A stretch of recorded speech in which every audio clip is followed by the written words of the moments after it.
Olá, muito boa noite. Para quem estiver vendo depois, boa tarde, bom dia, boa madrugada, o horário que for. E está sendo agora porque acabou de subir o link embedado. Ô, Fernando Fleury, é isso mesmo? É um link embedado ou eu estou embebedado? Porque o mundo está muito complicado. O nosso tema aqui no Sports Insights Talk Show, temos um link embedado, um estúdio avançado em Portland, com o Luiz Estevam, e temos aqui, inclusive, um conflito de identidade. Porque quem está com a gente é a Sara Bushwitz, mas está escrito para mim que é a Tânia Maria Bushwitz. Ela falou, não, gente, que eu estou pegando o computador da minha mãe. Olha, família Bushwitz, Sara e Tânia, vocês são campeãs, vocês são vencedoras, porque a chance de dar um problema comigo é gigante, mas a chance de eu pegar o laptop da minha mãe para dar certo é inacreditável, porque minha mãe me liga, Mauro, eu não estou conseguindo. Por exemplo, o Sports Insights Talk Show, minha mãe nunca conseguiu ver ao vivo, eu mostro para ela, vou na casa dela, mas assim, para eu tentar explicar o que é o LinkedIn, o que é o Vimeo, e agora mesmo, o Fernando Fleury, o que é um link embedado? Boa noite. Lembrando sempre que hoje é como as marcas globais podem liderar a nova fase no mercado esportivo, é o nosso tema inicial, e também analisando o que é um link embedado. Pronto. Mauro, o mais impressionante foi que a dona Tânia estava dando dicas para que a Sara pudesse entrar, hein? Isso é verdade, temos provas. Já vamos recuperar o vídeo irrecuperável da Sara, mas tudo bem. É verdade. Mas muito legal receber o Luiz e a Tânia aqui. Né? Queria agradecer a Sara. A Tânia e a Sara, inclusive. A Sara.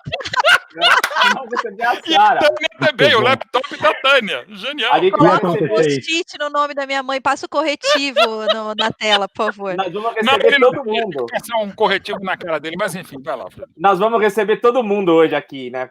Mas até vou aproveitar, Luiz, vou pedir autorização sua para que a Sara comece se apresentando. Claro. E aqui a gente começa sempre assim, Sara. A gente pede para que você se apresente, falando um pouquinho da sua história, contando quem é você, mas também contando alguma coisa inusitada sobre você, né? E eu cito sempre como exemplo um aluno meu, que ele uma vez em sala de aula, ele falou que a coisa mais inusitada dele, que ele fazia na vida, era release de filme pornô para o jornalzinho da cidade dele, né? Até hoje ninguém bateu isso. Né? Mas eu acho que não vai bater. Não, minha curiosidade não vai ser nesse nível, pode ter certeza, tá? Mas, gente, boa noite, obrigada pelo convite, é um prazer estar aqui, a Sara, filha da Tânia, se vocês me chamarem de Tânia, não tem nenhum problema, o computador dela, ela tá lá olhando na cozinha, assim, eu falando, mãe, fica quieta, eles estão gritando com o filho, tá maior confusão aqui, normal, dia de quarentena. Então, para quem não me conhece, eu sou a Sara Buchwitz, eu sou vice-presidente de marketing e comunicações da Mastercard, para o Cone Sul, então Brasil, Chile, Argentina, Uruguai e Paraguai. Estou na Mastercard há 3 anos.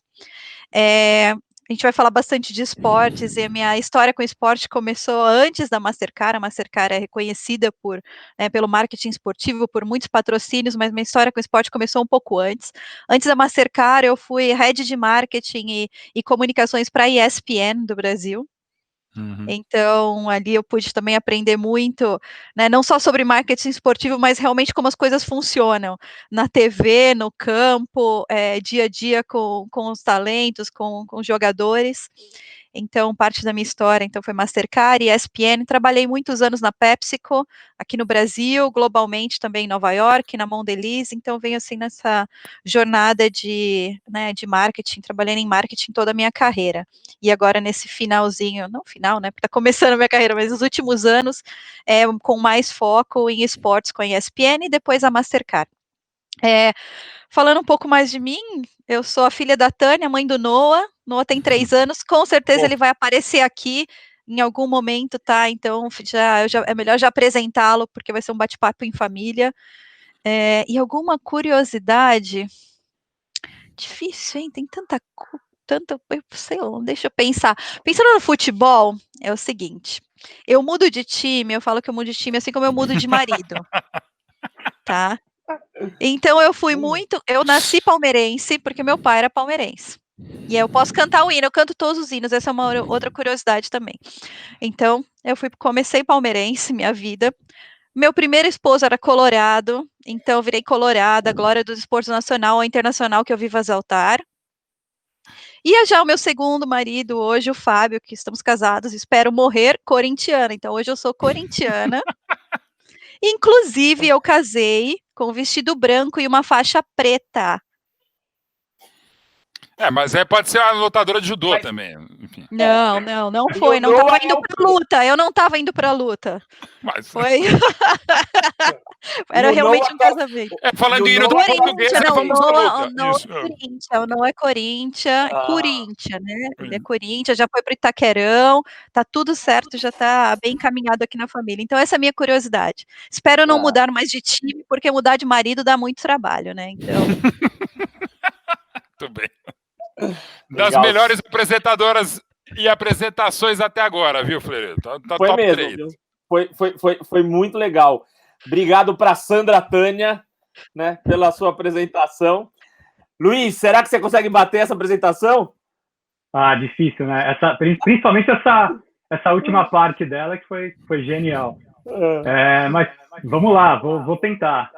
Primeiro, boa noite, né? Boa noite para vocês aí no Brasil. Para mim, aqui, boa tarde. Eu tô aqui em Portland e hoje a gente está num ensolarado dia em Portland, que é muito difícil. Isso que eu ia falar. Cidade que 10 meses do ano chove e faz frio, então um dia que nem o resto hoje, fica nublado, né? Exato.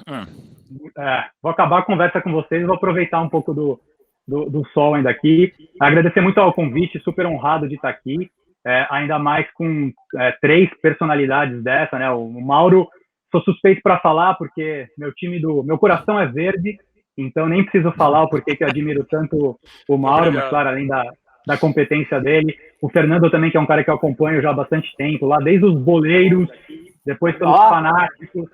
Então também é um prazer estar aqui com você. A Sara, que eu estou conhecendo agora, também um prazer falar contigo, mas por uma coincidência, acho que as 2 empresas que a gente trabalha hoje, a Nike e a Mastercard, tem muita coisa em comum. A gente patrocina vários atletas em comum. E a gente tem um compromisso, uma plataforma de esportes muito forte, então tenho certeza que o papo vai ser bom aqui. Falando rapidamente sobre mim, então eu trabalho na Nike já há 6 anos, nesses 6 anos eu sempre trabalhei com futebol. Hoje eu estou numa posição, sou diretor de vendas de futebol para América Latina, Ásia e Oceania. E nesses 6 anos na Nike, eu estou há 1 ano nessa posição aqui em Portland. Nos outros 5 anos, eu trabalhei no Brasil com futebol, e aí com Corinthians, Seleção Brasileira, enfim, todos os atletas que a gente patrocina no Brasil. Na minha carreira, eu trabalhei sempre em empresas de bens de consumo, então comecei minha carreira na Unilever, depois trabalhei na Colgate, na Kimberly, na Nivea, sempre trilhei esse caminho, mas há 6 anos tive a sorte de poder trabalhar com esportes, que é a minha paixão. Futebol é minha grande paixão e tô super feliz onde eu tô.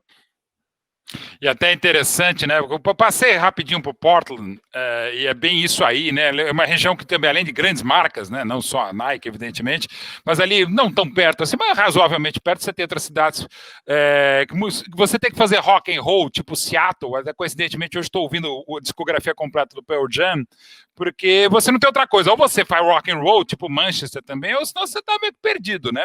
E eu até, quando pensei, o Luiz Estevam já imaginava que trabalhasse, morasse em Portland, eu falei, vou botar a camisa do time de futebol de Portland, que é linda, maravilhosa, até porque é verde, é dourada, e na hora que eu vesti, eu tô um pouco menos gordo agora, ficou linda, maravilhosa, baita camisa linda da Adidas, eu falei, cara, não dá para vestir. Pois é.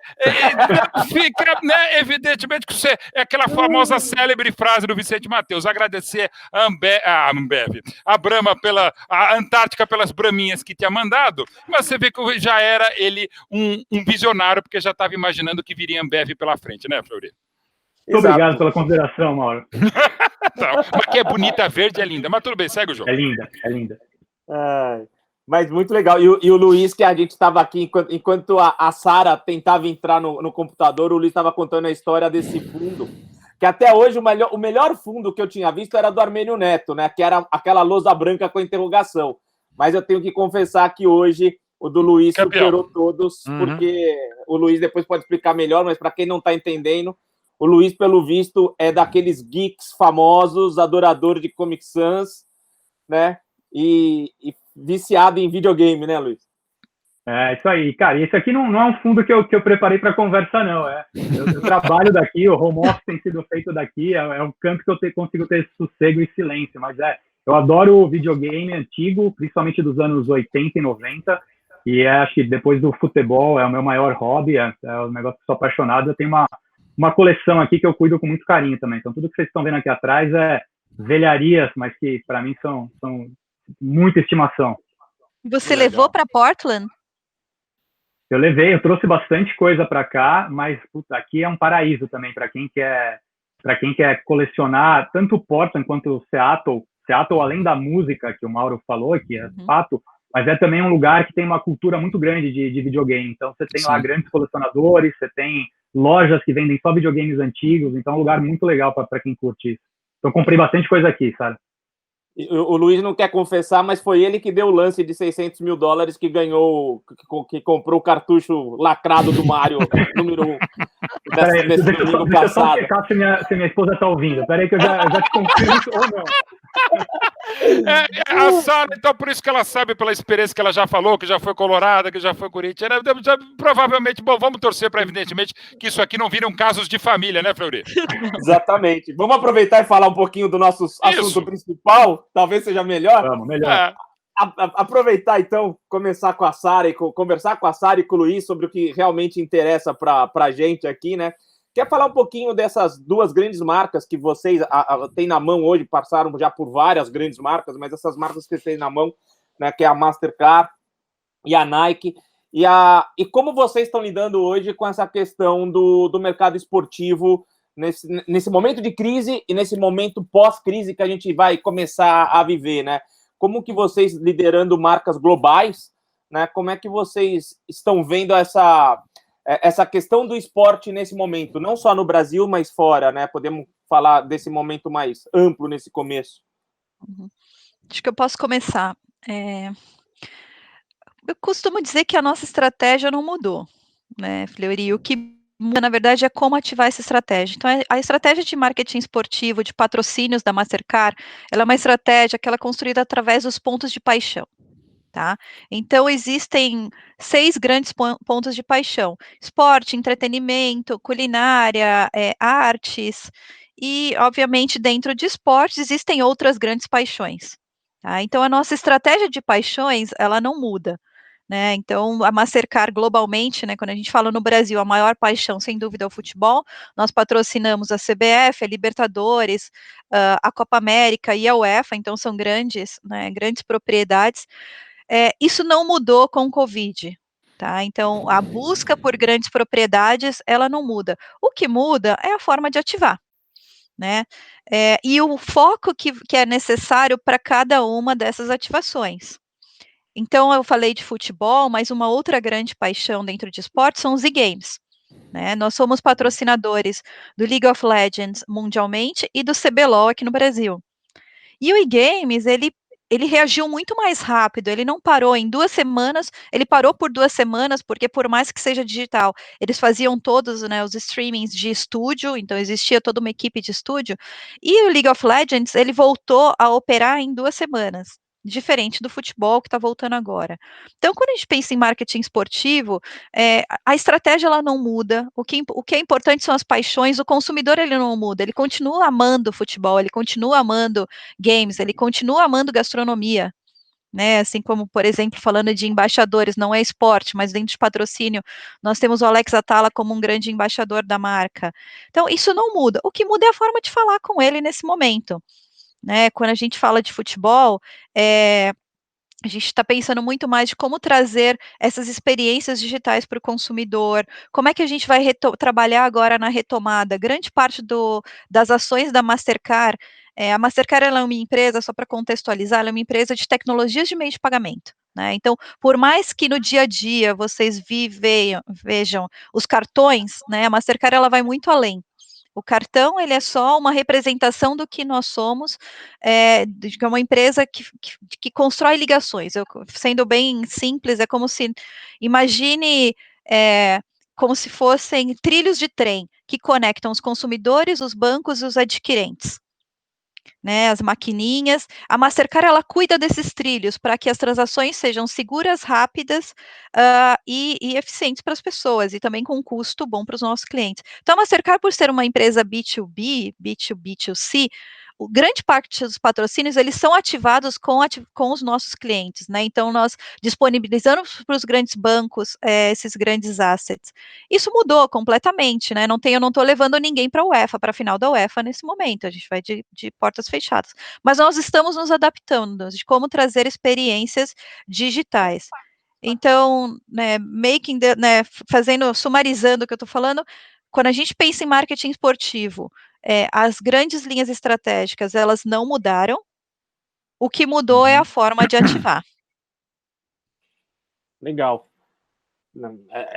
A gente tem conversado bastante com algumas pessoas e foi legal você citar a questão do mundo do e-games, né? Que realmente é um universo que tem crescido e que vem mostrando uma recuperação muito, muito rápida, né? Dentro de todas essas outras plataformas. E que a Nike também está participando do e-games, né, Luiz? Tá, a Nike, inclusive assisti ontem a conversa de vocês com o Akari e com o Ricardo da Ambev, e foi muito legal, porque o Akari é um parceiro nosso, eu estava no Brasil quando a gente fechou o contrato com eles, e histórias engraçadíssimas, que ele é uma figura, uma personalidade, mas sim, é um território que a gente tem muito para ser explorado ainda, e muito para ser entendido. Não é ainda o core business da Nike, mas a Nike está bastante atenta a isso. A experiência com a Akari está sendo incrível. Foi legal que você falou do Boleiros, né, logo no começo. O Akari a gente se conheceu porque o Akari a gente foi sócio no Boleiros. Eu não sabia disso. É verdade. Que legal. O mundo é muito pequeno. E a Nike, como é que vocês na Nike estão vendo essa questão de pós-pandemia? Vocês que, claro, a grande questão de vocês são as jerseys e tudo que a jersey pode produzir, né? Em consequência, como é que vocês estão vendo essa questão aí pós-pandemia? Como é que está o mercado para vocês nisso tudo? A gente está vendo, eu vou dar minha resposta olhando duas lentes diferentes, né? Acho que a primeira lente é como a gente está vendo o esporte como um todo, e aí depois eu posso falar mais especificamente da Nike. Legal. Falando do esporte como um todo, a gente já vem acompanhando há alguns anos a transformação e a evolução do esporte muito através da lente das novas gerações, né? Então a gente tem acompanhado muito como a geração Z, ela se relaciona com o esporte, as expectativas que ela tem de esporte, de produto, das marcas que estão inseridas nele, e a gente já via uma mudança bastante acelerada nessa percepção, de deixar de ser algo que é simplesmente o esporte em si, mas uma expectativa para que seja algo que, de fato, seja transformador da sociedade, né? Elas esperam, essa geração nova, ela espera muito mais do esporte, das marcas ou de todos os atores que estão inseridos aí. O que a gente percebe é que a Covid, ela acelerou algumas coisas que já estavam acontecendo. Mas para a gente é muito urgente que algumas transformações do esporte aconteçam para ontem. Acho que como produto ainda tem muitas coisas que não conectam com o que essa geração espera. Às vezes uma visão muito centrada em si mesmo e pouco participativa em questões bastante críticas, como, enfim, diversidade, inclusão. A gente ainda entende que tem bastante coisa para evoluir do esporte. Então, a gente está muito atento nesse aspecto.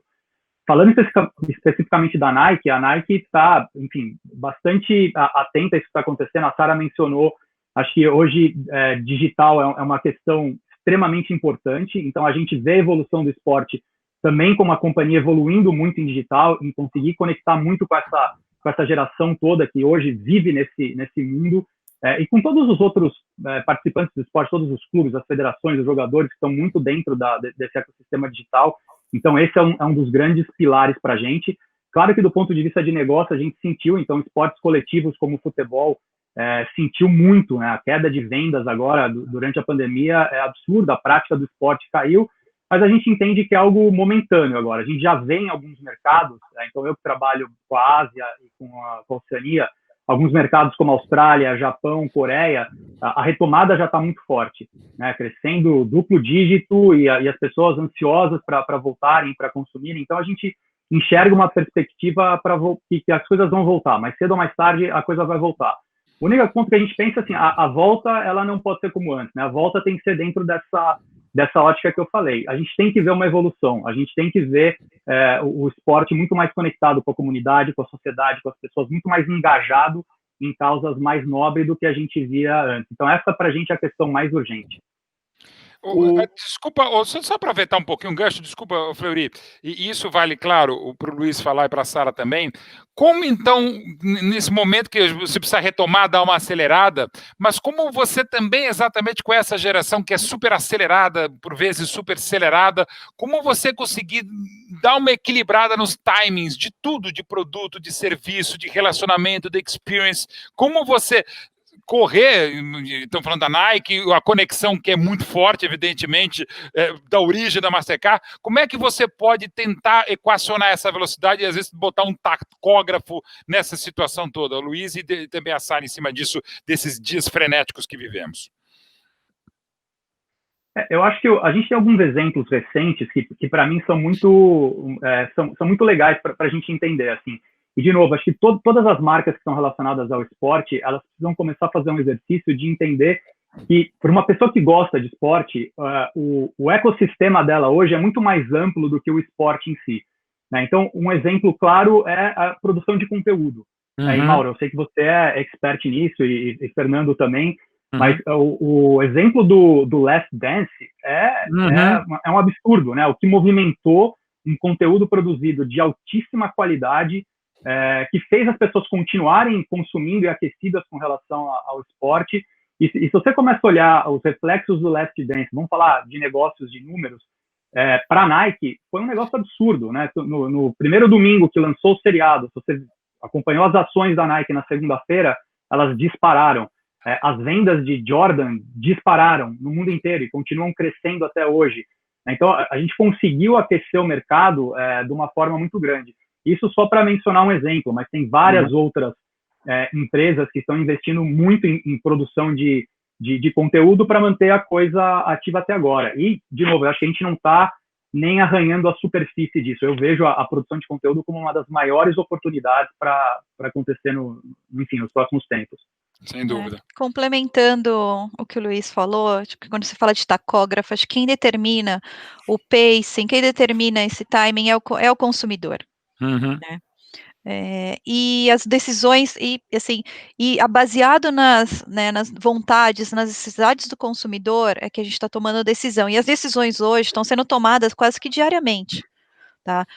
A decisão hoje nós trabalhamos num momento de total incerteza. Né? Agora nós sabemos que a UEFA vai voltar, mas a gente ficou sabendo isso aqui há 2 semanas atrás. Sim. Até então você não sabia o que ia acontecer. Então, quem determina hoje a nossa velocidade de atuação, a velocidade de colocar as coisas na rua, de determinar se uma campanha ela vai com um tom, com outro, é o consumidor. E dentro desse processo, acho que o mais importante está sendo um trabalho de cocriação com o consumidor, com as agências, um trabalho extremamente cocriativo, colaborativo, e também um trabalho que te permite errar um pouco. Né? Como nós estamos mais focados no digital, e aí quando a gente fala de produção de conteúdo, o digital ele te dá mais flexibilidade para errar, para tirar do ar, para ajustar. A gente está trabalhando agora com produções de menor custo, produções mais simples, mas que te dão mais flexibilidade para adaptar o discurso de hoje, porque o discurso de hoje é diferente do discurso de amanhã, que vai ser o diferente de depois de amanhã, e que a gente nem sabe o que é. Hoje nós não temos condições de planejar o que vai acontecer daqui a 6 meses. Então, quem hoje, respondendo a sua pergunta, quem determina essa velocidade de decisão, de que colocar na rua, de como trabalhar, é o consumidor. Perfeito. E Sara, complementando sua resposta, que é perfeita, acho que é essa sensibilidade de olhar, né, tá muito atento ao que o consumidor pede agora, mas também você falou outra coisa que eu acho perfeito, que é se permitir errar e aprender muito com startups ou com empresas que já nasceram com esse DNA, né, de se permitir executar, de entender, de corrigir o rumo com a coisa acontecendo, de não ficar cozinhando tanto a ideia. E tem vários exemplos que surgiram agora durante a pandemia também, né? Tem uma empresa que se chama Playmaker.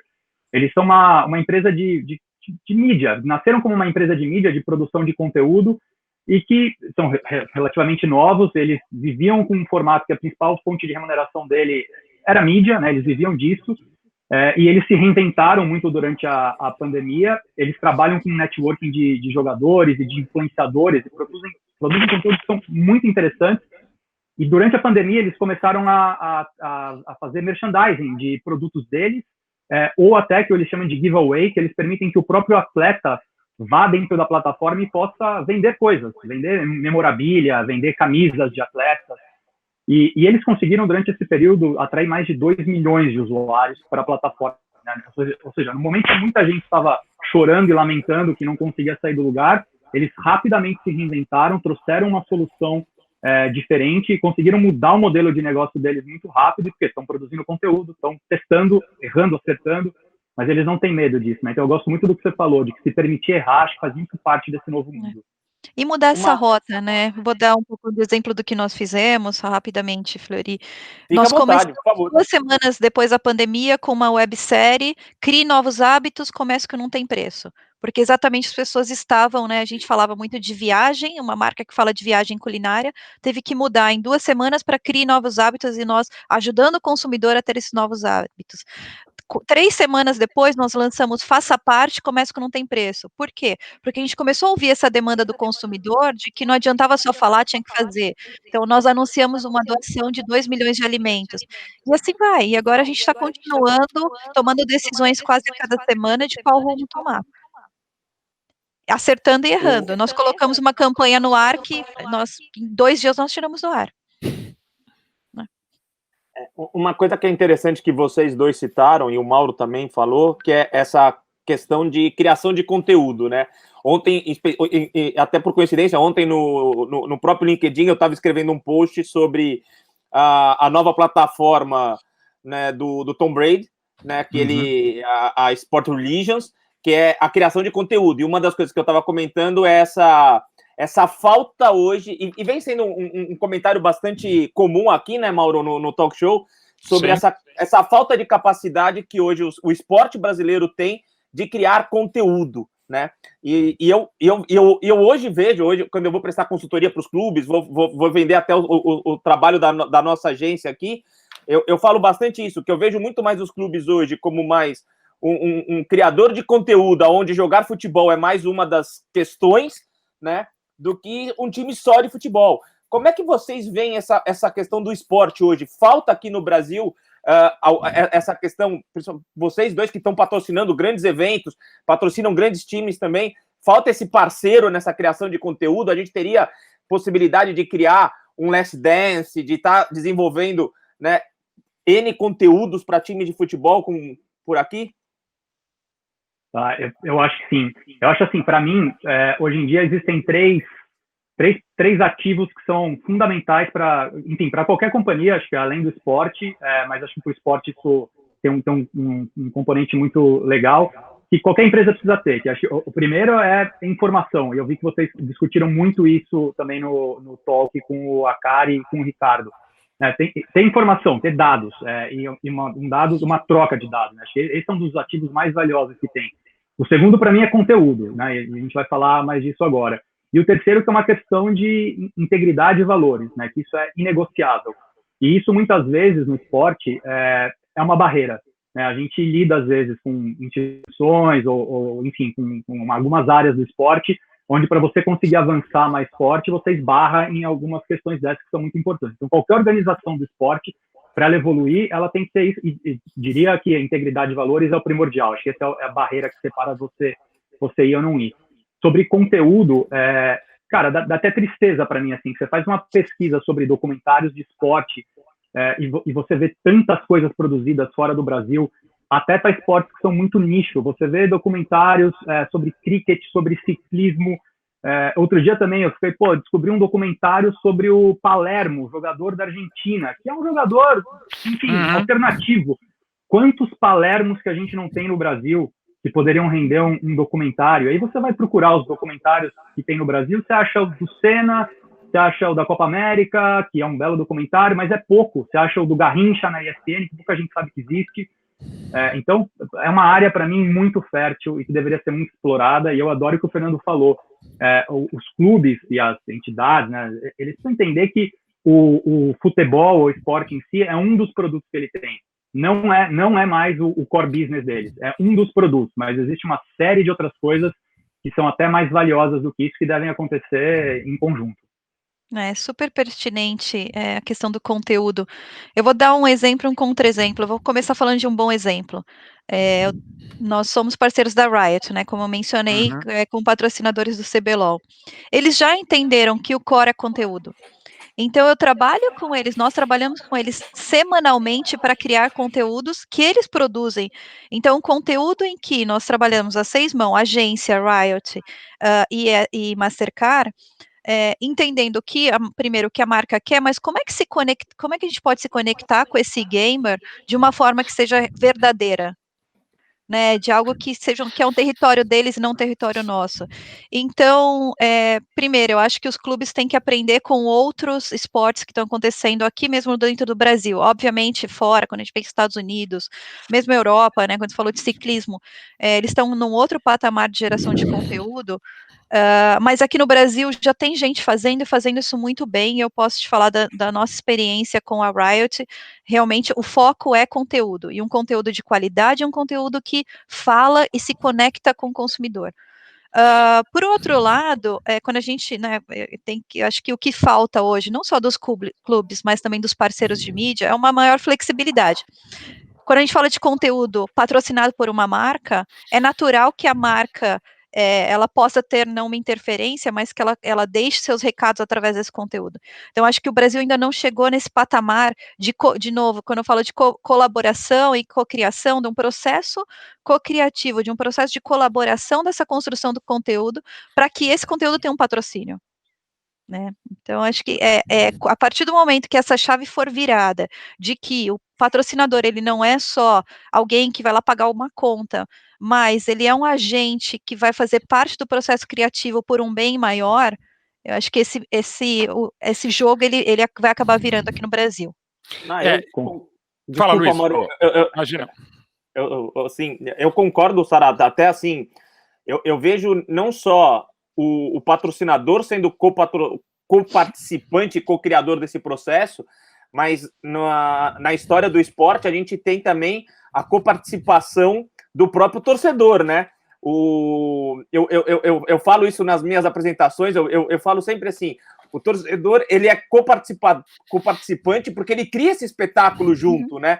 Sim. E as marcas dependem disso também, porque é muito mais valioso para vocês, patrocinadores, e também para os times, quando esse espetáculo tá cheio. E hoje a gente tem visto muito isso quando o estádio tá vazio, quanta falta faz, né? Eu participei muito do Bom Senso, e no Bom Senso a gente tinha sempre aquela coisa assim, o jogador acredita que ele é a peça fundamental do esporte. Realmente, sem jogador não tem o esporte, mas hoje a gente tem percebido também que sem torcedor nada vai para frente, porque no fundo, os times jogam pelo torcedor e as marcas investem também pelo torcedor, né? Sim. É isso mesmo, a participação do consumidor ela é fundamental, e é isso que torna verdadeira. Né? No final, o papel das marcas é se conectar emocionalmente com o consumidor, para gerar uma venda ou para gerar algum tipo de relação, mas a verdade ela está na pessoa, ela está no humano. E o futebol, ele, de novo, futebol, qualquer esporte, é sobre paixão, e a paixão, ela não pode ser única, né? Você sempre é apaixonado por alguém, e a troca, ela é sempre mais rica. Então, o olhar do consumidor é fundamental. Fala, Luiz. Ponto que também falando, né, sobre como as marcas, né, o tema da nossa aqui, como as marcas podem criar esse futuro do esporte, os clubes, as federações, eles têm que entender também que eles são marcas, né? Eles estão nesse jogo juntos. E o que vocês falaram é perfeito. A gente precisa evoluir também o modelo de relação comercial, de contrato com esses clubes, né? Então, quando a Nike senta na mesa com um clube para discutir contrato, a gente tem que evoluir aquele modelo tradicional de que eu te pago uma quantia fixa, eu te pago um royalty pela venda de camisa e eu tenho uma exposição de marca. A gente tem que conversar de outras coisas, a gente tem que botar na mesa isso. Qual que vai ser essa produção de conteúdo em conjunto? O que eu tenho acesso como Nike? Você vai também ajudar a liderar o processo, não só esperar da marca daqui fazer isso. As plataformas digitais também, né? Então, pega um clube como o Corinthians, que é um clube que a gente patrocina, Pô, tem 30 milhões de torcedores, ou seja, o potencial do Corinthians de informação, que eu falei, que é um dos pilares fundamentais hoje, é gigantesco. Imagina você poder entender 30 milhões de pessoas que de alguma forma têm essa paixão por você. Isso me interessa, tanto quanto, ou até mais do que a venda de camisa. Né? Então, acho que esse modelo, essa criação de futuro, também precisa passar por evoluir o modelo de relacionamento para colocar essas questões na mesa. Perfeito.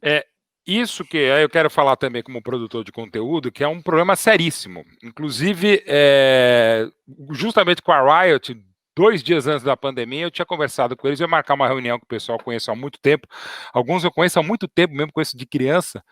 E tenho filhos, evidentemente, que jogam CBLOL e sou apaixonado por tudo isso aqui. E eu vim com uma ideia maluca, o pessoal da Riot, que a gente ainda não conseguiu desenvolver, porque eu quero presencialmente, até porque eu preciso saber o que eles querem, mas em cima disso que a Sara está falando, que é um projeto meu maluco que me veio como produtor de conteúdo do documentário.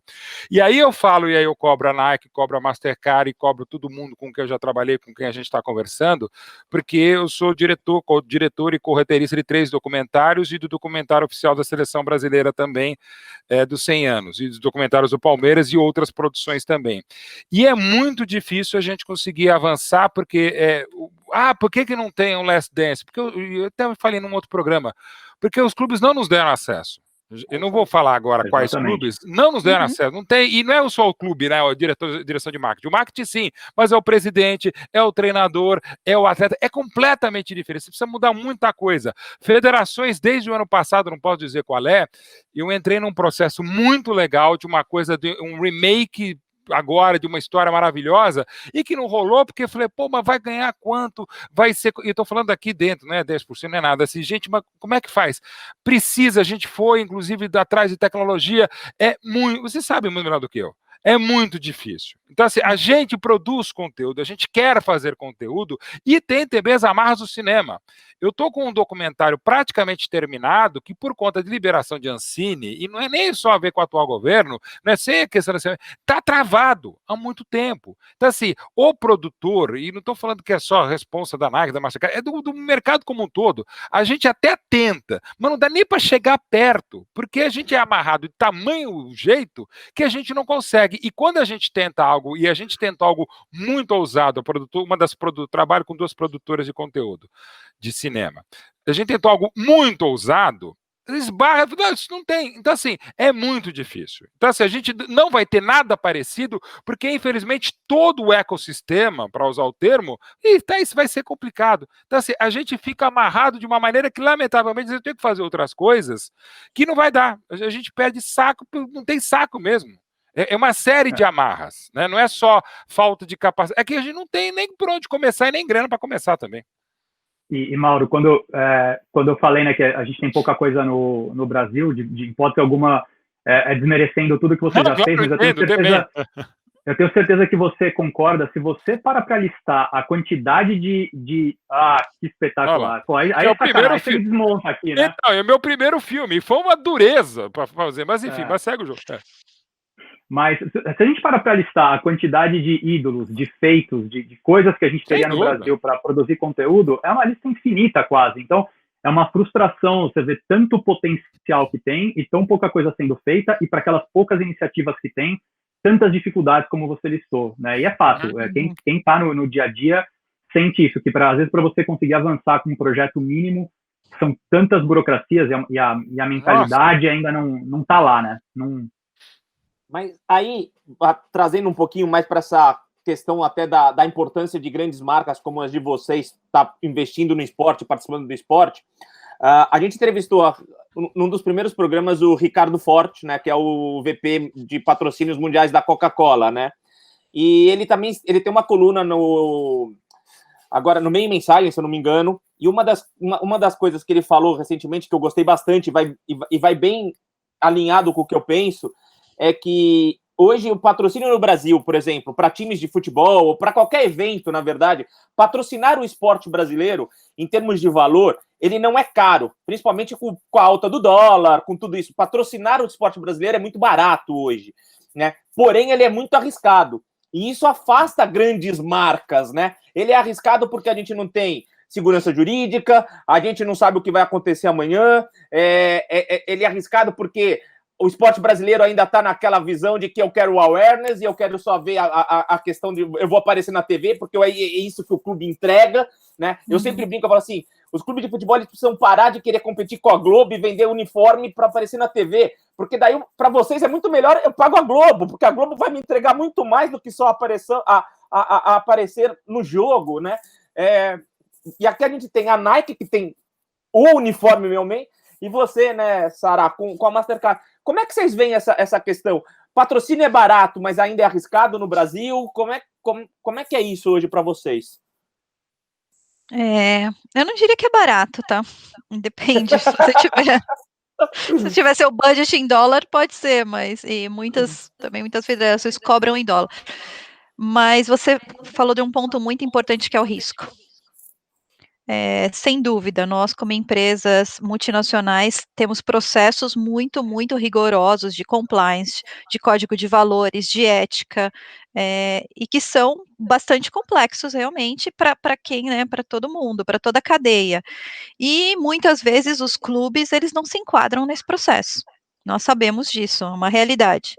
Né? E eu acho que um outro risco, né, tem o risco que nós tentamos, né, no começo das negociações já, que é o de compliance, que é de ética, mas tem o risco de imagem do dia a dia, né? Se um dirigente vai lá e fala alguma coisa e está com a sua marca representada, então eu não vou te chamar de falta de profissionalismo, porque eu acho que o Brasil já evoluiu muito, tem muitos clubes e muitas federações super profissionalizadas, mas ainda não é algo que está presente em todos os clubes, em todas as federações.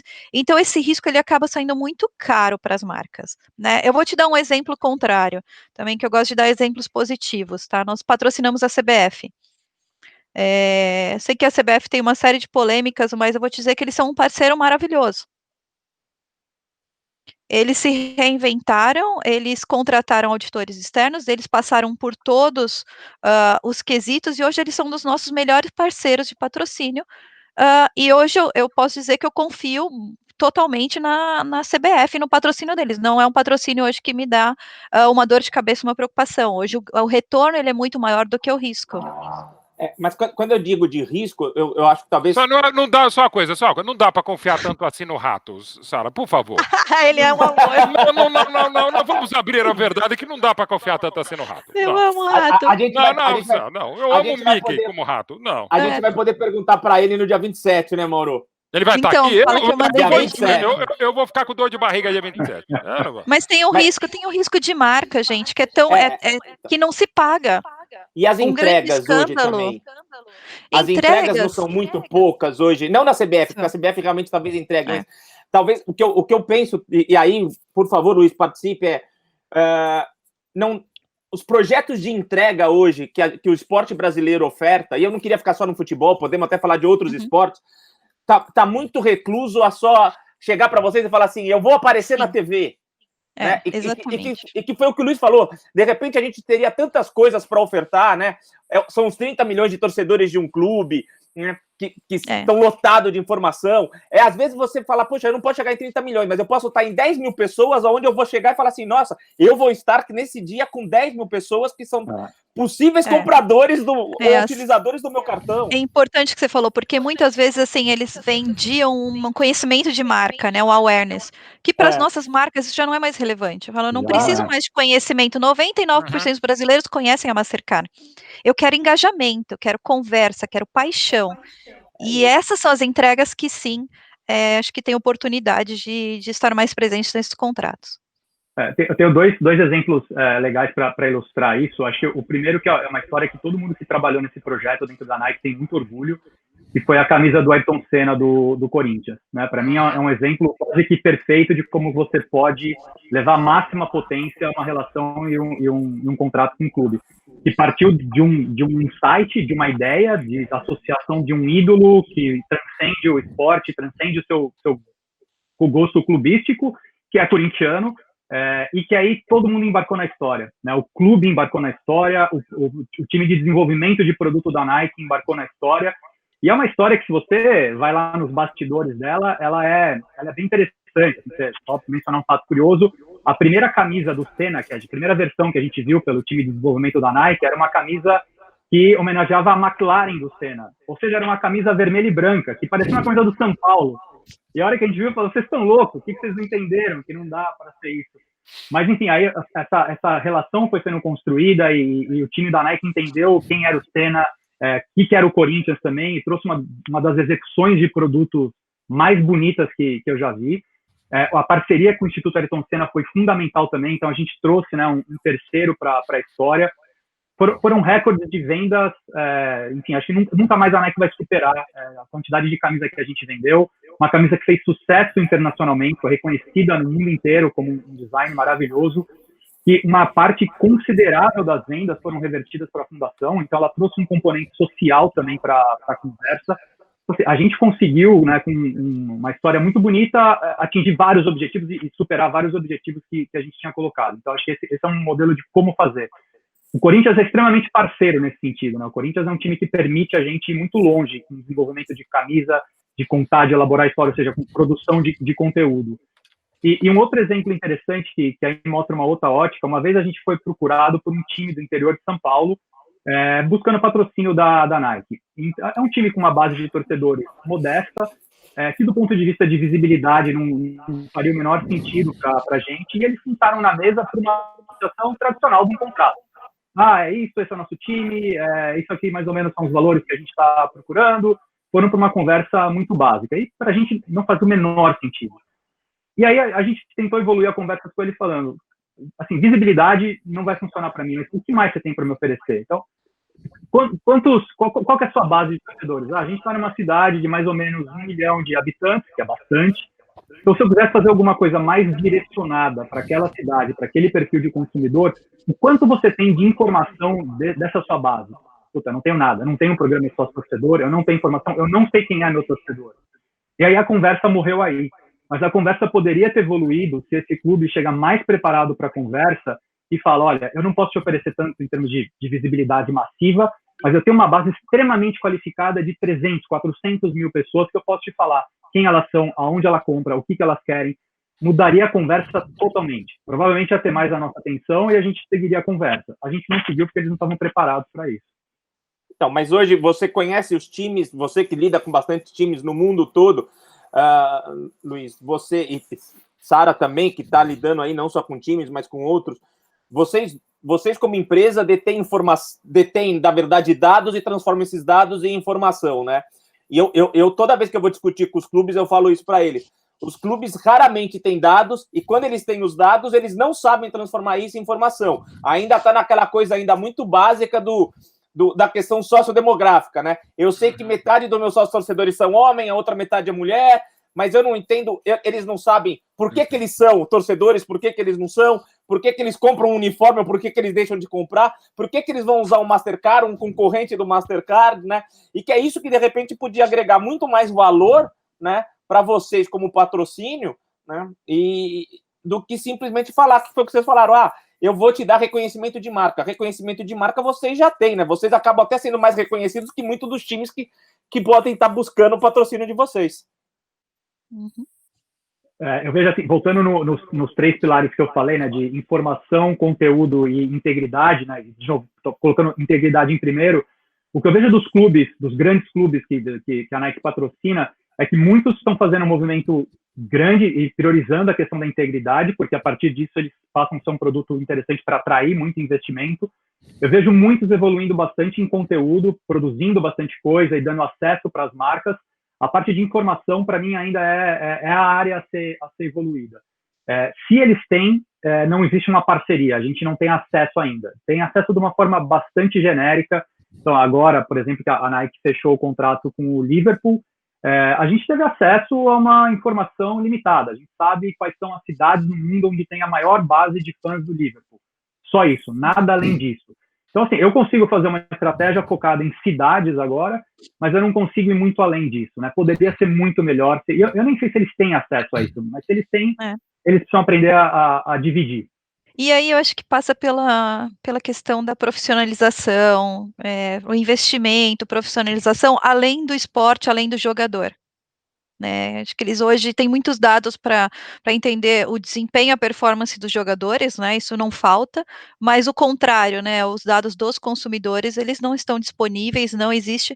E eu não sei se ainda já entenderam que isso é o novo. É o que as marcas estão pedindo, não só os dados, mas o que fazer com eles e como utilizá-lo e como engajar com o consumidor. Então, acho que passa, Fernando, realmente pela essa profissionalização. Isso ainda não está totalmente presente nos clubes, né? Quando um clube vem conversar comigo, com o Luiz, assim, eu espero que venha um profissional que a gente consiga conversar de igual para igual.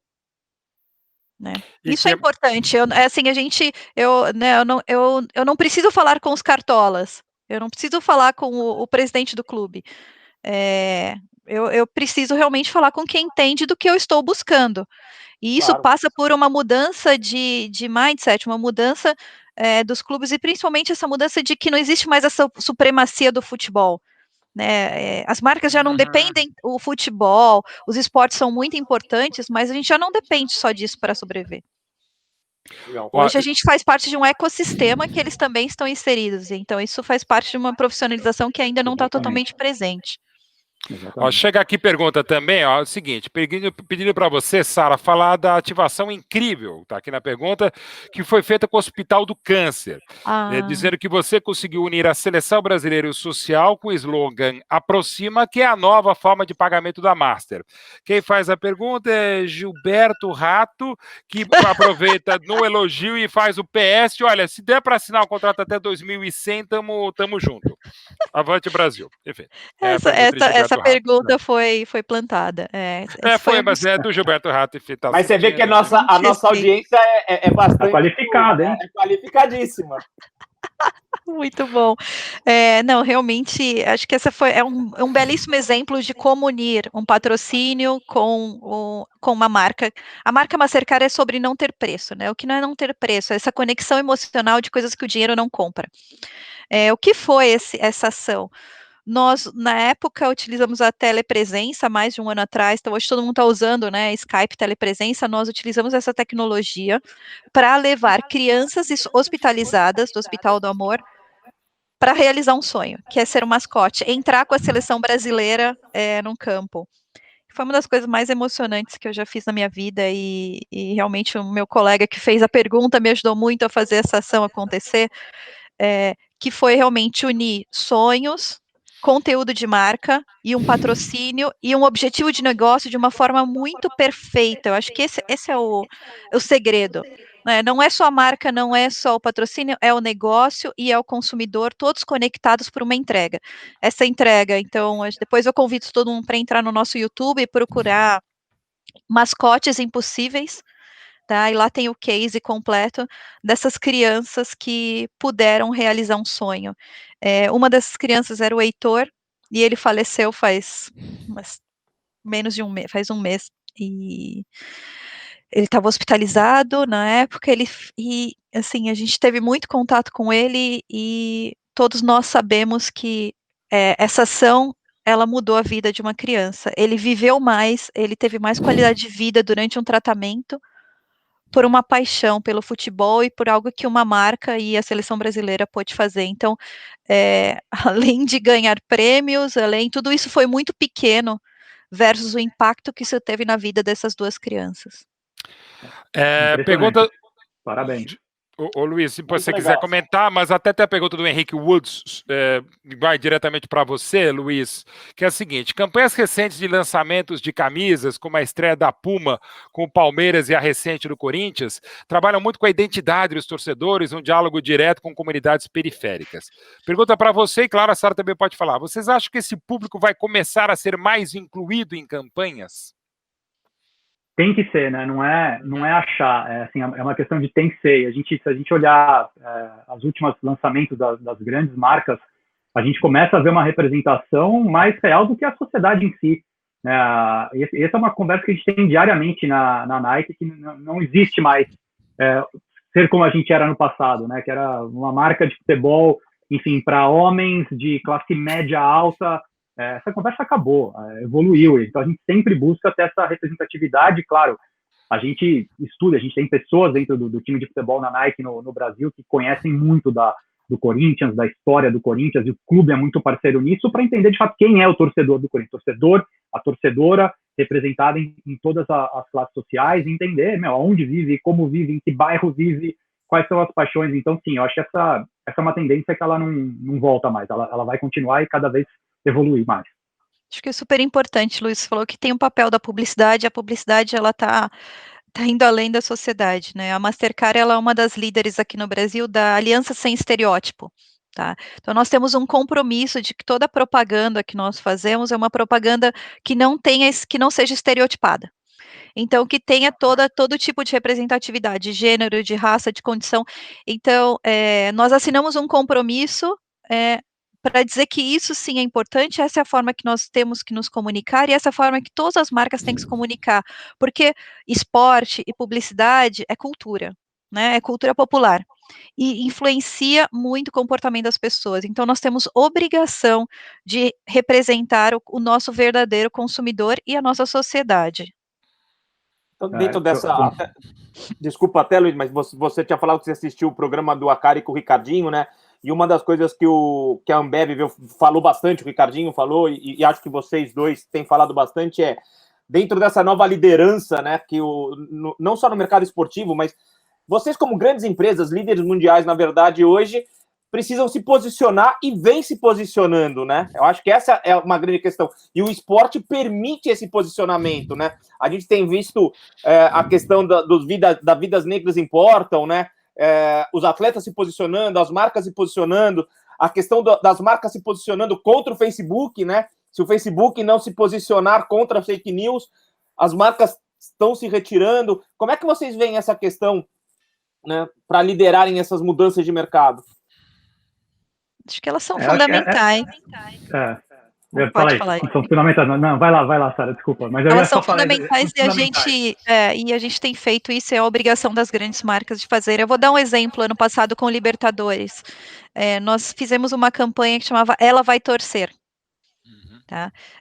Para falar sobre a mulher no estádio. A mulher, ela não está 100%, né? Hoje a gente não tem 50-50. A sociedade é 50-50 e dentro dos estádios a gente não tem 50% das mulheres. E nós convidamos uma série de torcedoras para entender o porquê. E é óbvio que tem o assédio, né? Uma coisa que ninguém gosta de falar, mas existe muito assédio, não só físico, sexual, mas moral. O assédio moral, ele é muito alto nos estádios para as mulheres. Então, nós fizemos essa campanha, Ela Vai Torcer. E criamos uns cartões vermelhos e treinamos todos os seguranças dos estádios, né? Na época foi no Maracanã. Na final do Maracanã, os seguranças estavam treinados para nós distribuímos cartões vermelhos. Se alguma mulher levantasse o cartão vermelho, era um sinal de que ela estava sofrendo algum tipo de assédio e o segurança ia lá ajudá-la. Então, é a nossa obrigação. Nós somos patrocinadores da Libertadores, a gente poderia simplesmente utilizar a audiência que foi incrível da final. Não. Além disso, nós pensamos o que era importante naquele momento, que era trazer as mulheres, fazer com que elas se sentissem seguras e confortáveis para estar curtindo como um homem, como uma pessoa, todo mundo tem o mesmo direito. Então, a Mastercard, nesse momento, se posicionou e falou, Ela Vai Torcer. E foi um case que também teve muito sucesso, e mais do que tudo... Né, assim, os números falam sobre o case, mas nada paga, não tem preço ver as mulheres realmente sentirem confortáveis de utilizar o cartão, ou falar, eu espero que eu não tenha nunca que usar esse cartão, né, que eu viva num lugar, num ambiente, que eu possa ir num estádio onde eu possa torcer como qualquer pessoa. Um case interessante que a gente teve recentemente na Nike também, para todo o nosso processo, nossa jornada para a Copa do Mundo do ano passado, na França, a gente fez muita pesquisa e muita conexão com mulheres que são apaixonadas por futebol. E foi impressionante, foi um soco no estômago que a gente tomou, e várias coisas que a gente aprendeu, e a gente teve a humildade de assumir que a gente não conhecia tão bem e que a gente precisava aprender e ser educado por isso. Mas as verdades de que o futebol é o esporte do povo, o futebol é um esporte democrático. Não é mentira, não é. Ele é dentro de uma visão viciada do passado. O futebol é um esporte extremamente masculino e masculinizado e machista, e restrito a uma panela. E a mulher, ela infelizmente, ela ainda não faz parte disso. Ela quer fazer, ela anseia muito. Vai, Fernando, desculpa. Desculpa, mas o esporte é tão machista que quando a gente faz análise, né, aqui pela agência, e a gente vai mensurar a identificação, quando a gente faz fora do Brasil, a identificação das pessoas com o esporte, a gente, dentro das escalas, a gente tem muita variação, né? Tanto homem quanto mulher fala, eu sou muito identificado ou pouco identificado com o esporte. Aqui no Brasil, a identificação do brasileiro com o futebol sempre foi muito alta. E a gente achou isso muito estranho, sempre achou muito estranho. E a gente começou a fazer uma análise mais qualitativa. E um dos fatores que a gente começou a perceber é o machismo no futebol é tão forte que faz com que até os homens se sintam envergonhados de dizer que não gostam de futebol. Porque isso pode fazer com que eles se sintam, com que as pessoas achem que eles são menos homens. Né? Então, eles, mesmo o questionário sendo confidencial, eles não vão admitir que eles não gostam de futebol para não se acharem menos homem. E as mulheres adoram. E elas querem estar presentes. A gente teve muito relato da mãe que ficava assistindo o jogo escondida atrás do sofá ou na cozinha. E a quantidade de mães, né? A gente vê hoje mães que são lideradas, famílias são lideradas por mulheres, e o filho quer ir para o estádio, e a mãe não consegue levar o filho ou a filha para o estádio por ser mulher. Então, tem algumas coisas que... Vai, desculpa, Sara. Você falou de aprender, rapidamente, você falou de aprender com o consumidor. Essa campanha começou como Deixa Ela Torcer. E a gente foi ouvindo, fazendo grupo, falando com as torcedoras, falou, Sara, mas quem deixa? Ninguém tem que me deixar nada, eu vou torcer. Então nós trocamos pelo feedback que a gente teve das torcedoras, das torcidas organizadas, de Deixa Ela Torcer, para Ela Vai Torcer. E é genial essa sacada, e é isso, a gente aprendeu algumas coisas também nesse processo, coisas simples que qualquer um de nós pode observar, que às vezes o nosso olhar viciado não percebe. Vai em qualquer campo de futebol, society, em qualquer lugar do Brasil. Não é um ambiente, não é preparado para as mulheres jogarem bola. Não tem vestiário para as mulheres. Se elas usarem os vestiários, se os homens quiserem deixar, elas usar o vestiário. Aí elas têm um lugar. Se os homens não quiserem deixar, que às vezes os homens não deixam nem elas jogarem, aí sim elas podem, mas precisa de uma concessão dos homens para elas poderem ter um espaço. A gente teve um outro exemplo que também foi um tapa na nossa cara. A gente tem dentro de São Paulo aquelas lojas, né, de parceiros nossos que a gente considera que são as lojas que têm a melhor experiência de futebol. Né? Então, e durante esse processo também da Copa do Mundo, que a gente estava preparando nossas lojas para criar toda a experiência, a gente levou uma menina que é jogadora de futebol e apaixonada na loja que a gente considera que é a número 1 de São Paulo, que deveria ser a melhor representação de futebol. E a gente está todo orgulhoso de mostrar a loja para ela. E ela entrou, olhou, a gente não viu um sorriso do rosto dela, até com uma feição tensa. E a gente perguntou, e aí, o que você achou? Ela falou, eu não me sinto representada aqui dentro. Isso aqui não é para mim. Mas por que não é para você? Não tem a imagem de uma jogadora. Eu não acho o meu produto. Eu não consigo navegar pela loja. A loja era toda preparada para um homem, não era preparada para ela. Né? E aquilo foi um tapa na nossa cara. A gente falou, tá bom. Não dá para construir o futuro do esporte se esse assunto não virar a nossa pauta número 1 a partir de agora, porque tem muita coisa para ser resolvida e equalizada, muita coisa. Nesse contexto, uma das coisas que a gente tem discutido bastante, além do que o esporte perde por não trazer as mulheres, né, até porque, e aqui não é uma ilusão, mas é mais consumo, na verdade, né, porque são mais pessoas consumindo e mulher também consumiria, né.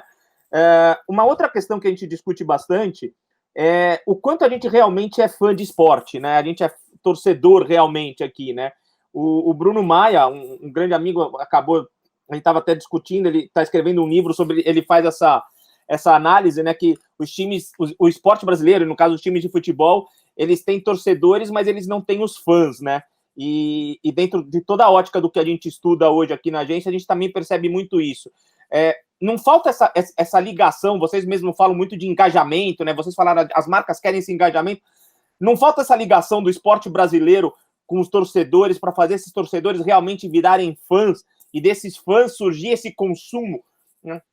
Porque hoje os próprios torcedores não consomem seus times, né? Da maneira que eles poderiam. E por aí, daí falta consumir as próprias marcas que patrocinam. Eu acho que se você compara o mercado brasileiro com outros mercados, eu acho que está engatinhando no Brasil, concordo 100% com com essa afirmação. Tem um caminho grande ainda para transformar esses torcedores em fãs, em engajados, em fiéis e na última instância, enfim... em consumidores, né? São consumidores, mas ter a bandeira, né? Defender muito aquilo. Eu acho que tem uma série de barreiras ainda, né? É um assunto complexo que daria um tema aqui só para falar disso, desde acesso ao produto, ao preço dos produtos, mas volta para a questão do começo, né? Do que você cria, qual que é a atmosfera, qual que é o sistema que você cria, porque às vezes o consumo não é o consumo de uma camisa. Se a gente restringe a relação com um clube à venda de camisa, esse modelo está morto, mas morto mesmo, não é isso que a gente quer. A gente tem algumas informações que mostram que, muitas vezes, o consumidor que mais consome na nossa plataforma digital, em Nike.com, é um consumidor que entrou em Nike.com por alguma campanha de Corinthians. Não necessariamente ele comprou algum produto do Corinthians, mas depois que ele entra na plataforma, ele tem um comportamento de consumo lá dentro, que a gente chama do Halo Effect, que ele consome uma série de outras coisas. E ótimo, né? Mesmo que ele não tenha consumido, talvez a camisa do Corinthians é muito cara para ele, mas ele achou alguma outra coisa da Nike, ele se inscreveu no site, e a partir daquele momento a gente tem uma troca de informações com ele. Esse é um papel grande que os clubes podem fazer, que vai muito além de uma venda de camisa. E quantos desses são mulheres que vão para o site via Corinthians? Pouco. Tem aumentado bastante, mas o número mágico para te falar é 10% no máximo. Então a gente tem uma campanha que faz muito sucesso, 10% no máximo. E 80% das decisões de compra são feitas por mulheres. São por mulheres, exatamente. Então, exatamente. Olha o dinheiro que está perdendo. Olha como o dinheiro está sumindo da mão dos times, né? Por causa desses pequenos deslizes, vamos dizer assim, né? Ou seja, tem muita coisa ainda para quando a gente analisa balanço, né? Eu sempre brinco bastante, eu falo que na análise de balanço dos times ainda falta a gente inserir o consumidor, né? E essa talvez seja uma das provas, né? A gente fica discutindo, o patrocínio é legal, a TV é legal, a venda de jogador é legal, mas a gente analisar match day só como consumidor ainda falta muito. Tem muito ainda que o futebol poderia receber de volume financeiro dos torcedores, né? Porque tem essa visão que vai além da paixão, né? A gente quer mais, o consumidor quer mais do que um bom jogo em troca. Acho que já passou do tempo que era só o fiel, eu sou fiel e que eu amo. Não, eu quero mais, eu quero um programa de fidelidade, eu quero uma boa experiência de jogo, eu quero bons produtos, eu quero uma campanha que fale comigo, vai muito além do que só, eu te amo, então, né, assim, a gente for pensar numa relação, um casamento, você precisa cuidar. É a mesma coisa com relação com o clube ou com o time. E o potencial vamos ficar só no mundo do futebol, porque também é um que eu falo um pouco mais à vontade. O potencial é tão brutal e os números são tão desproporcionais. Uma pergunta para vocês. Vocês sabem quantas pessoas hoje têm a inscrição do Amazon Prime, fazem parte do Amazon Prime? Tem a menor ideia. Que é um dos serviços mais consagrados no mercado hoje de fidelização, de serviço. Eles têm hoje na base deles no mundo. 30 milhões. O Prime no mundo hoje tem 150 milhões de pessoas. Eu ia falar 100 milhões de pessoas, que era o que eu tinha ouvido. 150 milhões. Não é só a TV, hein? Não é o Prime TV, né? Na verdade, tá falando do Prime como sistema de entrega, de tudo. De entrega também, exato. Quantos anos da Amazon investindo pesadamente nisso e entregando um nível de serviço brutal? Quantos seguidores o Cristiano Ronaldo tem no Instagram? Só no Instagram. 220 milhões de seguidores.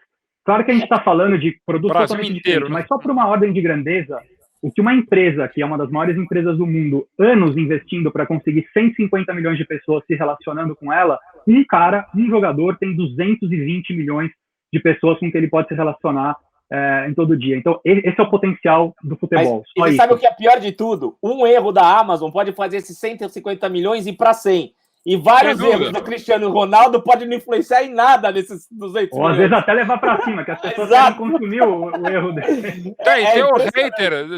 Você não hate uma Amazon Prime, por exemplo, mas seu hate você é mais Messi, que dá para ser os dois, é um negócio maluco. Mas eu sou a favor, inclusive, da série This Is Us. Aqui é um programa de cultura. Vejam a série This Is Us no Amazon Prime e chore escandalosamente, mais do que no Wonder Years. É a série mais linda, mais bonita de todos os tempos. É um negócio ridículo, eu choro o tempo inteiro. Não assisti ainda. Cara, mas veja, a série é demais, velho. Nossa, assistam, é a coisa mais chorosa do mundo e é maravilhosa, This Is Us. Bom, beijo, um abraço para os produtores. Melhor que o Ano da Paixão Alviverde? Jamais será melhor do que este filme. Fazendo momento merchandising, evidentemente, nosso. Mas agora, a pergunta Dia da Paixão Alviverde, falei errado. Dia da Paixão Palmeirense, mas não tem problema. Eu tenho essa questão, meus livros e filmes, eu nem sei o nome deles, mas tudo bem, o que importa é a paixão. Ó, a pergunta era para Tandara Lima, e tem muito a ver com você, claro, Luiz Estevam, que é um dos grandes temas do dia hoje, claro, para vocês muito caro também, que é o grande assunto do dia, foi a troca, enfim, meio que já esperada, do nome do Washington Redskins da NFL. E diante do forte apelo popular e até de grandes patrocinadores, a franquia resolveu investir nessa transformação sensível, mudando de nome, como nós lá em 14 de setembro de 42, mudamos de Palestra Itália para Palmeiras, mas enfim. Como vocês, e começando por você, Luiz, enxergam esse case e movimentos similares que atendam aos anseios da comunidade, anseios que também você pode discutir a respeito, Luiz? Eu acho espetacular esse case, eu acho que para mim vai ser um ponto de inflexão no esporte, espero que seja, é um posicionamento super ousado, mas eu não consigo ver uma outra opção, né? Eu acho que hoje em dia também, para você falar de construção de futuro e ser uma marca que conecta com essa geração futura, ou você se posiciona e toma uma decisão como essa, ou você vai morrer. Ficar neutro numa situação dessa ou ignorar o momento que a gente está vivendo hoje, você está fadado a começar a ser esquecido e ignorado como marca. Então, eu espero que tenha sido um exemplo para várias outras coisas na sociedade, não só no esporte. E acho que reagiram relativamente rápido. Claro que com pressões financeiras dos patrocinadores, da FedEx, da própria Nike, mas tomaram ação e assumiram, e acho que isso passa muito pelas marcas também, né?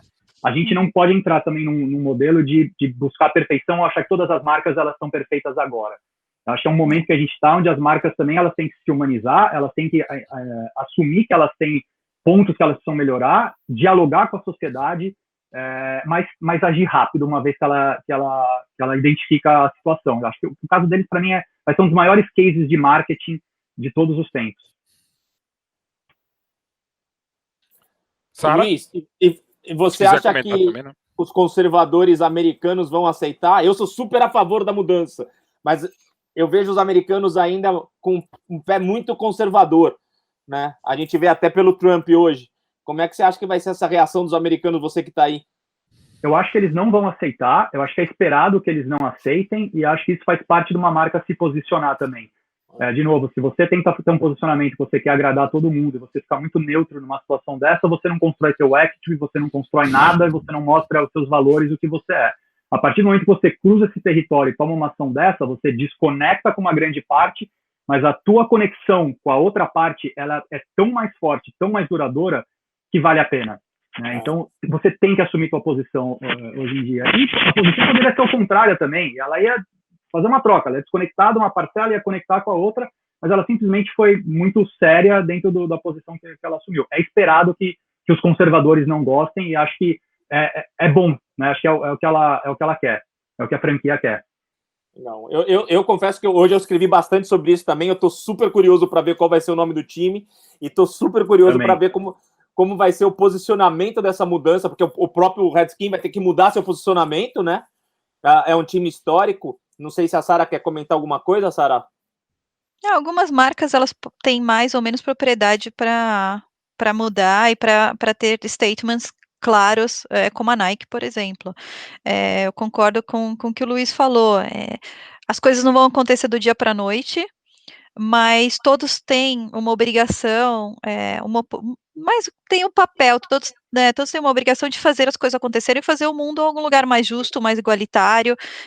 Muitas vezes você vai perder um consumidor, você vai perder uma venda, mas isso é importante para ser fiel à sua essência. O nosso CEO, a Jay, ele fala que os valores, eles né, o valor da empresa, ele só realmente ele existe quando você decide abrir mão de receita para que ele aconteça. Essa é uma forma de provar que você realmente acredita nos seus valores, de marca, de empresa. E é o que a gente está vendo acontecer agora, né, com essas decisões, que podem ser polêmicas, mas eu, pessoalmente, acho que é o que é correto, um movimento correto e que deve desencadear uma série de outros. Legal. Tocar num assuntozinho aqui, a gente já está chegando aqui quase no fim do programa, mas eu queria tocar um assunto com vocês da questão dos streamings no esporte, né? Recentemente a gente tem acompanhado a novela do futebol brasileiro do Campeonato Carioca, e hoje, na verdade, no fim de semana, uma das coisas que chamou a atenção foi, a gente vem discutindo a possibilidade de streaming da TV aberta, e me chamou muita atenção a questão dos patrocinadores exigem e futebol vai para o SBT, né? Ou seja, a necessidade da TV aberta versus o sucesso dos 3 milhões de pessoas assistindo talvez não foi tão sucesso assim para os patrocinadores. E a gente aqui discutiu bastante assim, poxa, talvez esteja faltando alguma visão para alguns patrocinadores, né? Como é que vocês veem essa questão? O futebol migrando para o streaming, a TV aberta sendo mais um meio e o streaming outro meio. Como é que... Aí nos Estados Unidos a gente sabe que, puxa, a NBA e a NFL dão um show, né, nos modelos. Como é que você, Sara, como Mastercard, como é que você vê essas possibilidades, N possibilidades que de repente essas novas mídias podem estar para vocês como patrocinadores aí? Vamos lá, sempre o consumidor em primeiro lugar, isso não é jargão, é verdade. E assim, se o consumidor hoje demanda outras formas e outros meios, o futebol, o basquete, o golfe, qualquer esporte ou qualquer conteúdo precisa olhar onde o consumidor está. Né, no final do dia, quanto mais audiência, independente de qual é o meio, qual maior a sua capilaridade, qual maior o reach, o alcance que você tem, maior, melhor, e aí você vai fazer mais dinheiro. Acho que é uma conta, ela é preto no branco, né? Onde quanto mais touch points, quanto mais pontos de contato, maior a forma de monetizar. Então, eu sou super a favor de dar opção para o consumidor. Quem determina é o consumidor. Se ele vai assistir na TV, no celular, se ele vai... Para mim, pouco importa. O que importa é o conteúdo, a qualidade do conteúdo, como minha marca vai estar presente e como eu vou gerar essa relação duradoura com o consumidor. Tá? Então, eu sou super a favor de que a gente tenha cada vez mais canais. Legal.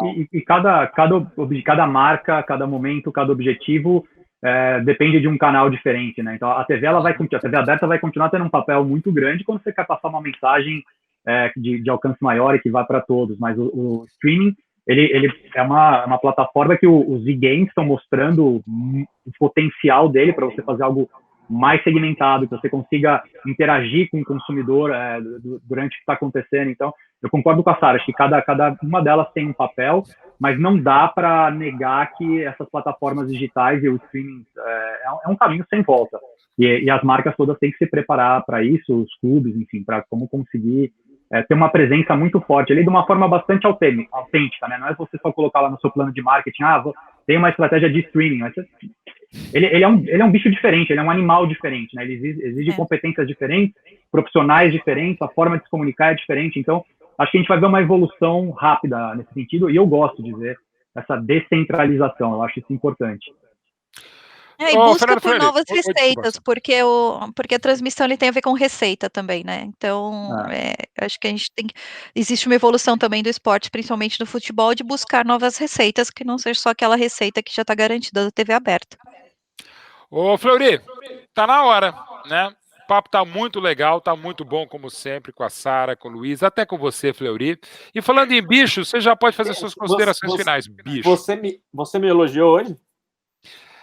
Eu não te critiquei, já considero um elogio. Já? Tá, Bujanra, vai. Queria agradecer aí ao Luiz e à Sara, foi realmente muito legal o papo, um papo super aberto, receber pessoas que estão no mercado há anos, que entendem do que estão falando, propicia para a gente realmente uma super descontração. Obrigado, Sara. Agradeço a sua mãe. Queria conhecer o Noah, mas ele não apareceu. Não, ele tá jantando. Então deixa um super beijo para ele, né? Mas super obrigado, espero que vocês possam participar mais vezes. Luiz, super obrigado, precisamos ter mais papo do videogame aí depois. Né? Pô, com certeza, eu quero ver se a Atari funcionando aí. Vamos, eu vou trocar o cristal, vou pôr ele para funcionar, mas agora eu tô mais na fase, eu gosto mais das coisas mais modernas. Acabei agora o Last 4 Us, né? Quero agora esperar o 2, estou esperando agora o PS5 também. Né? Eu acabei de jogar o Pong também, foi muito legal, estou em grande fase. Pong 2 agora. Isso é raiz mesmo. E ontem teve o lançamento da Ubisoft, né? A Ubisoft falando dos lançamentos dos jogos dela para o fim do ano, já fiquei tenso, que o fim do ano vai dinheiro nos meus joguinhos, viu? Mas super obrigado, né? E deixo a bola aí para vocês também fazerem as considerações. Eu quero agradecer também ao convite, foi um prazer esse bate-papo, uma delícia esse bate-papo de fim de tarde. Faltou aqui uma cervejinha, próxima vez eu trago. Bem lembrado. Aí, ó, O Mauro costuma tem o trazer. dele. O Mauro traz vinho, mas hoje ele estava Hoje é atrasado pelo chazinho, é só chazinho. Mas eu queria, realmente, eu quero agradecer essa oportunidade. Acho que a gente, de uma forma bem descontraída, a gente conseguiu falar de coisas bastante importantes, né? Da evolução dos clubes, modelo de patrocínio, e eu acho que a conclusão que eu queria deixar aqui é o olhar para o consumidor. Para o consumidor, para as paixões e para os humanos que estão por trás das cifras, dos patrocínios e dos objetivos de marca e dos objetivos de negócio. Perfeito. Não. Luiz, muito obrigado. Obrigado, Sara. Muito obrigado, Luiz. E muito obrigado sempre a Tânia Maria, porque se não fosse a Tânia Maria, não teria programa. Você não vai deixar o Luiz fazer as considerações hoje? Não, então, estou pedindo para ele agora exatamente a consideração. Presta atenção, Bujarra. Aqui é de palmeirense para palmeirense, cara. Aqui não ia ter essa saia junto. Não, obrigado. Foi demais o papo. Acho, cara, isso aqui é muito importante. A gente precisa fazer isso mais vezes. Como a Sara falou, de um jeito descontraído, que a gente troca muita experiência, muita informação. Espero que o pessoal que assistiu tenha curtido também. Se não curtiu, também fala. Acho que pelo LinkedIn agora todo mundo tem o contato de todo mundo aqui. As críticas são bem-vindas também.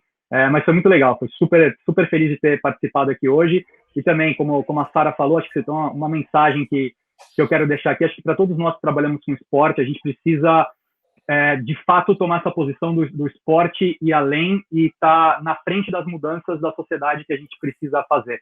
Não dá para o esporte ficar olhando por retrovisor e ser reativo a coisas que são bastante urgentes para acontecer. Eu, pelo menos, acredito que não existe nada no mundo com a força que o esporte tem para promover essas mudanças. Então, essa é a minha grande mensagem para fechar aqui. Maravilha. Luiz Estevam está com a gente, a Sara Bukovic está com a gente, Fernando Fleury também está com a gente. Você esteve com a gente mais um Sports Insights Talk Show com a D360, THE360, nunca sei o nome dele, como é que chama mesmo? Eu também não. Perdeu para o Murilo. THE. O THE, né? Enfim, THE. Murilo e Rodrigo, obrigado de novo pela essa super produção. Pela THX do Spielberg, sei lá o quê, enfim. Que seja, um áudio maravilhoso e tal. Bom, é o seguinte, a gente volta semana que vem, né? A princípio, dia o quê? Dia 20, semana que vem, Fernando Fleury? Dia 20. Tá, já dá para falar quem vem aí? Com os seus convidados. Meus convidados? É verdade, foi um programa de uma ideia minha.